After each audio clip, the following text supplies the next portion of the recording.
أطيب مربى موز رح نعمله مع بعض وب3 مكونات متوفرة بكل بيت. بالبداية رح نحتاج نص كيلو من الموز بدون قشره مقطع مكعبات، نص ليمونة و250 جرام من السكر.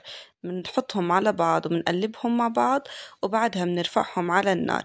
بنبلش نحرك فيهم وهم على النار لحتى يبلش يغلي عنا الخليط الموز. مهم جدا نستمر بالتحريك لحتى ما يلزق الخليط معنا. ممكن أثناء التحريك نستخدم السباتولا ونهرس حبات الموز، وممكن نخليها حبات كبيرة مثل ما انتو بتحبوا. وهون بس بلش يغلي عنا الخليط، شوفوا ما شاء الله ما أحلى لونه واللون الحلو اللي أخده ما صار لونه غامق. طبعا بهذا الوقت بنحطه على نار كتير هادية وبنستمر بالتحريك ما بين الفترة والتانية لحتى ما يلزق عنا.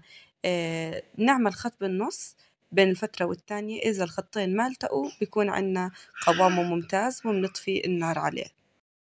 وطبعا إذا حطيتوا عليه عود من القرفة بيعطي طعم كتير طيب. هون وهو ساخن مباشرة بنحطه بمرتبان معقم وبصير عنا جاهز. بنتركه لحتى يبرد وبنحطه بالثلاجة، وألف صحة وعافية.